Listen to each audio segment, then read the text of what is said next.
ओम शांति। आज 28 मार्च 2025 की साकार मुरली।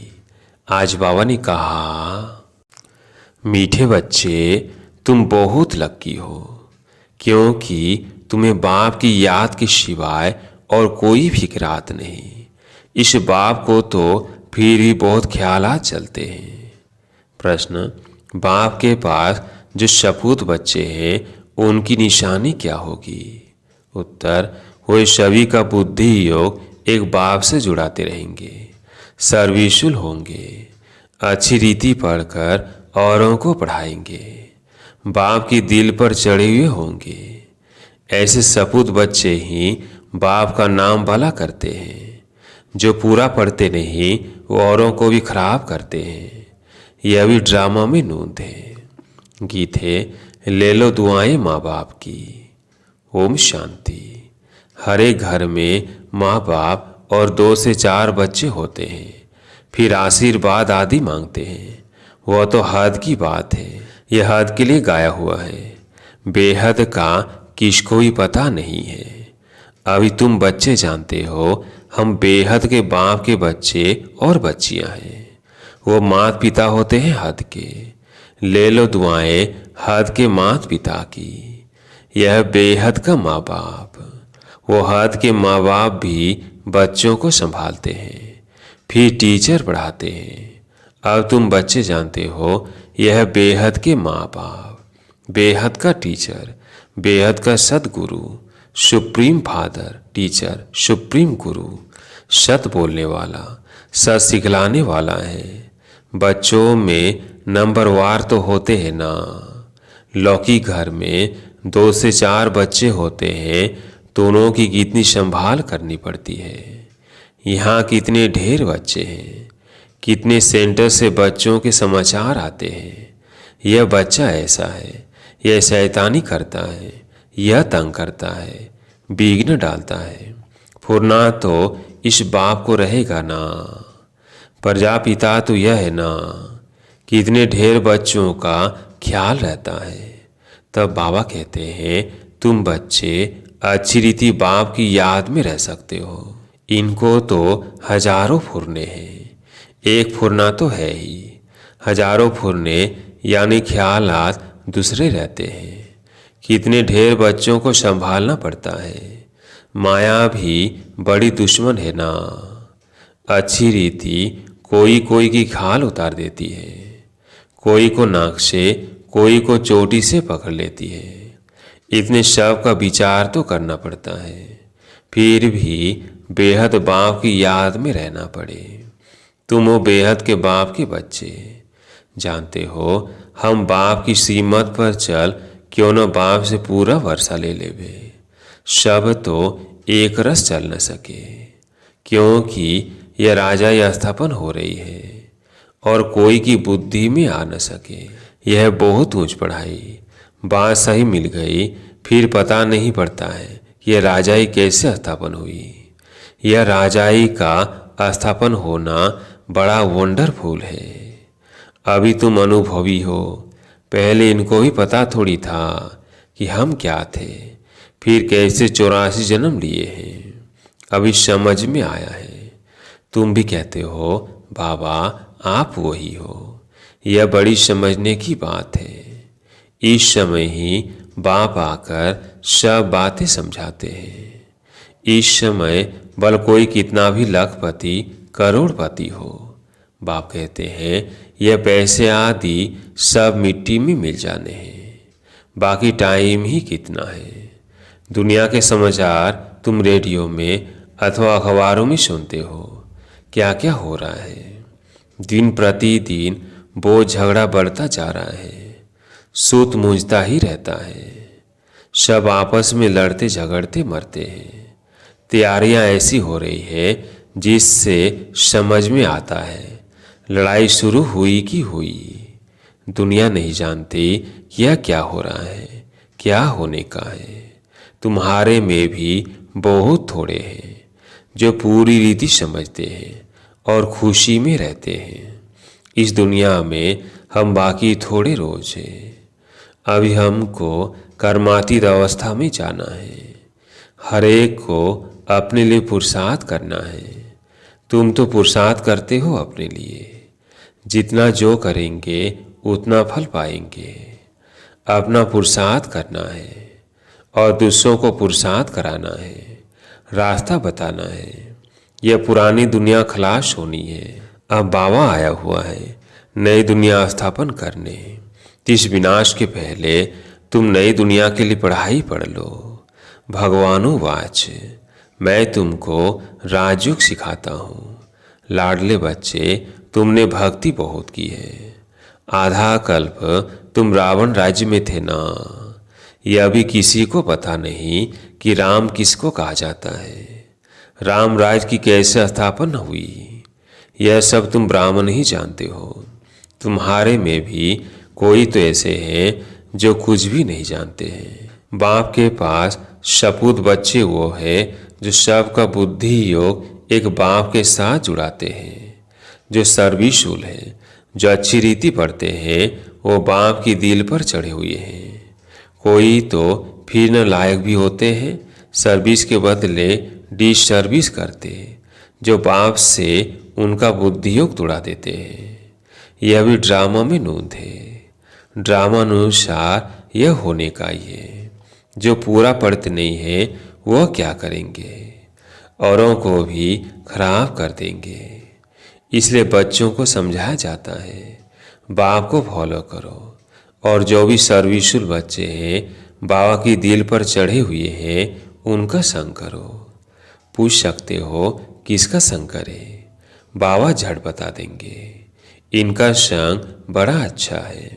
बहुत है जो संग ही ऐसा करते हैं जिनका रंग भी उल्टा चढ़ जाता है। गाया भी जाता है, संग तारे कुसंग बोरे। कुसंग लगा तो एकदम खत्म कर देंगे। घर में भी दास दासियां चाहिए, प्रजा के भी नौकर चाकर सब चाहिए ना। ये सारी राजधानी स्थापन हो रही है। इसमें बड़ी विशाल बुद्धि चाहिए। इसलिए बेहद का बाप मिला है तो सीमत ले उस पर चलो, नहीं तो मुफ्त पद भ्रष्ट हो जाएंगे। यह पढ़ाई है। इसमें फेल हुए तो जन्म जन्मांतर कल्प कल्पांतर फेल होते रहेंगे। अच्छी रीति पढ़ेंगे तो कल्प कल्पांतर अच्छी रीति पढ़ते रहेंगे। समझा जाता है ये पूरा पढ़ते नहीं है तो क्या पद मिलेगा। खुद भी समझते हैं हम सर्विस तो कुछ करते नहीं हैं, हमसे तो होशियार बहुत है। होशियारी को ही भाषण के लिए बुलाते हैं, तो जरूर जो होशियार है ऊंच पद भी हो पाएंगे। हम इतनी सर्विस नहीं करते हैं तो ऊंच पद पा नहीं सकेंगे। टीचर तो स्टूडेंट को भी समझ सकते हैं ना। रोज पढ़ाते हैं, रजिस्टर उनके पास रहता है। पढ़ाई का और चलन का भी रजिस्टर रहता है। यहाँ भी ऐसे है। इसमें फिर मुख्य है योग की बात। योग अच्छा है तो चलन भी अच्छी रहेगी। पढ़ाई में फिर कहाँ अहंकार आ जाता है। इसमें सारी गुप्त मेहनत करनी है याद की। इसलिए बहुतों की रिपोर्ट आती है कि बाबा हम योग में नहीं रह सकते। बाबा ने समझाया है योग अक्षर निकाल दो। बाप जिससे वर्षा मिलता है उनको तुम याद नहीं कर सकते हो, वंडर है। बाप कहते हैं हे आत्माएं, तुम मुझ बाप को याद नहीं करते हो। मैं तुमको रास्ता बताने आया हूँ। तुम मुझे याद करो तो इस योग अग्नि से पाप दग्ध हो जाएंगे। भक्ति मार्ग में मनुष्य कितना धक्का खाने जाते हैं। कुंभ के मेले में कितना ठंडे पानी में जाकर स्नान करते हैं, कितनी तकलीफ सहन करते हैं। यहाँ तो कोई तकलीफ नहीं। जो फर्स्ट क्लास बच्चे हैं वो एक मासूक के सच्चे सच्चे आशिक बन याद करते रहेंगे। घूमने फिरने जाते हैं तो एकांत में बगीचे में बैठकर याद करेंगे। झरमुई झगमुई आदि वार्तालाप में रहने से वायुमंडल खराब होता है। इसलिए जितना टाइम मिले बाप को याद करने की प्रैक्टिस करो। फर्स्ट क्लास सच्चे माशूक के आशिक बनो। बाप कहते हैं देहधारी का फोटो नहीं रखो, सिर्फ एक शिव बाबा का फोटो रखो जिसको याद करना है। अगर समझो सृष्टि चक्र को भी याद करते रहे तो त्रिमूर्ति और गोले का चित्र फर्स्ट क्लास है। इसमें सारा ज्ञान है। सौदर्शन चक्रधारी तुम्हारा नाम अर्थ सही थे। नया कोई भी नाम सुने तो समझ न सके, यह तुम बच्चे ही समझते हो। तुम्हारे में भी कोई अच्छी रीति याद करते हैं, बहुत है जो याद करते ही नहीं, अपना खाना ही खराब कर देते हैं। पढ़ाई तो बड़ी सहज है। बाप कहते हैं साइलेंस से तुमको साइंस पर विजय पानी है। साइलेंस और साइंस राशि एक ही है। मिलिट्री में भी 3 मिनट साइलेंस कराते हैं। मनुष्य भी चाहते हैं हमको शांति मिले। अभी तुम जानते हो शांति का स्थान तो है ही ब्रह्मांड। जिस ब्रह्मामय तत्व में हम आत्मा इतनी छोटी बिंदी रहती है, वह सब आत्माओं का झाड़ तो वंडरफुल होगा ना। मनुष्य कहते भी है भ्रिकुटी के बीच चमकता है अजब सितारा। वो छोटे सोने का तिलक बनाए यहाँ लगाते हैं। आत्मा भी बिंदी है। बाप भी उनके बाजू में आकर बैठता है। साधु संत आदि कोई भी अपनी आत्मा को जानते नहीं। जबकि आत्मा कोई नहीं जानते तो परमात्मा को कैसे जान सकते? सिर्फ तुम ब्राह्मण ही आत्मा और परमात्मा को जानते हो। कोई भी धर्म वाला जान नहीं सकता। अभी तुम ही जानते हो कैसे कितनी छोटी सी आत्मा सारा पाठ बजाती है। सत्संग तो बहुत करते हैं, समझते कुछ भी नहीं।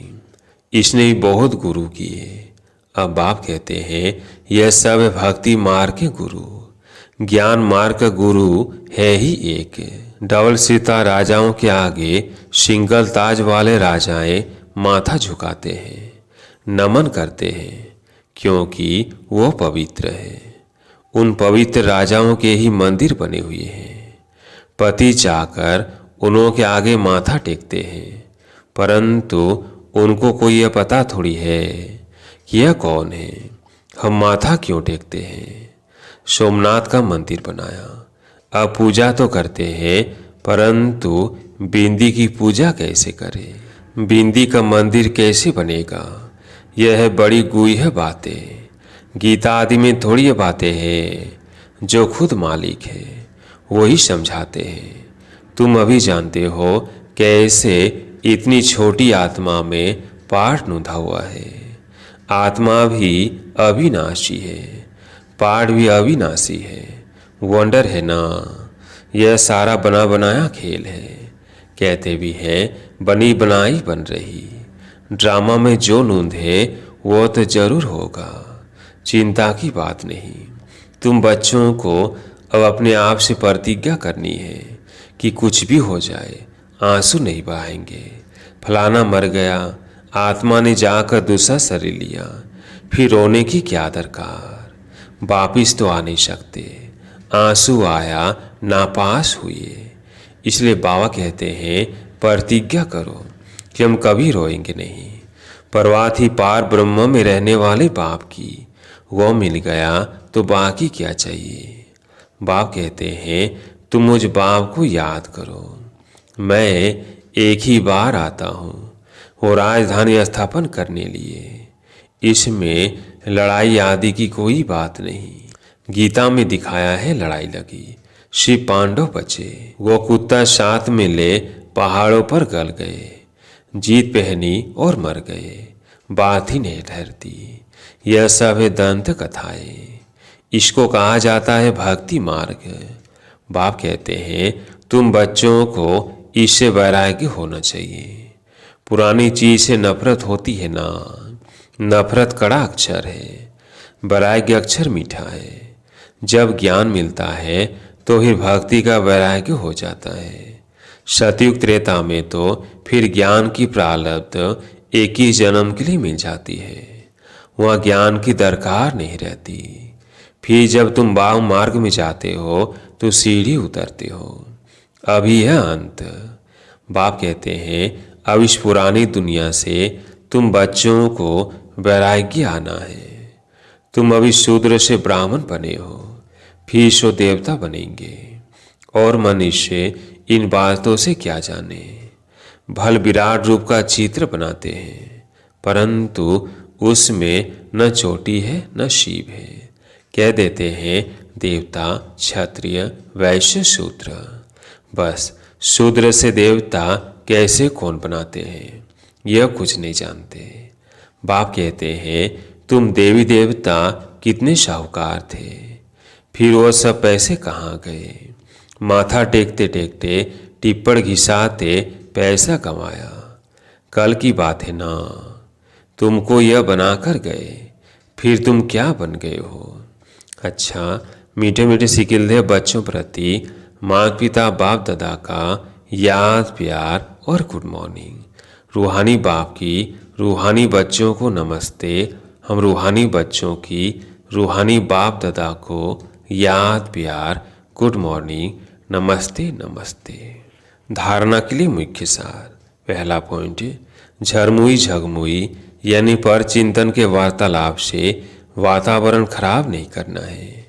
एकांत में बैठ सच्चे सच्चे आशिक बन अपने मासूम को याद करना है। दूसरा पॉइंट, अपने आप से प्रतिज्ञा करनी है कि कभी भी रोएंगे नहीं, आंखों से आंसू नहीं बहाएंगे।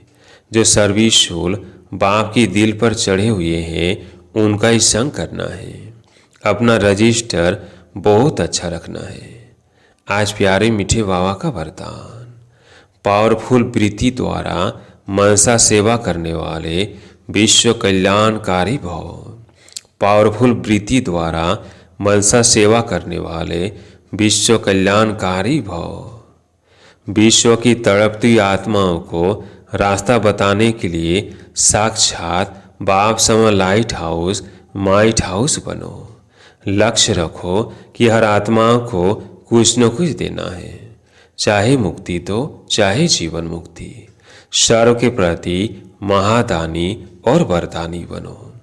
अभी अपने अपने स्थान की सेवा तो करते हो, लेकिन एक स्थान पर रहते मनसा शक्ति द्वारा वायुमंडल वाइब्रेशन द्वारा विश्व सेवा करो। ऐसी पावरफुल वृत्ति बनाओ जिससे वायुमंडल बने, तब कहेंगे विश्व कल्याणकारी आत्मा। आज का स्लोगन, अशरीरीपन की एक्सरसाइज और व्यर्थ संकल्प रूपी भोजन की परहेज से स्वयं को तंदुरुस्त बनाओ। अशरीरीपन की एक्सरसाइज और व्यर्थ संकल्प रूपी भोजन की परहेज से स्वयं को तंदुरुस्त बनाओ। आज का व्यक्ति सारा, सत्यता और सभ्यता रूपी कल्चर को अपनाओ। अब अपने भाषणों की रूपरेखा नहीं करो।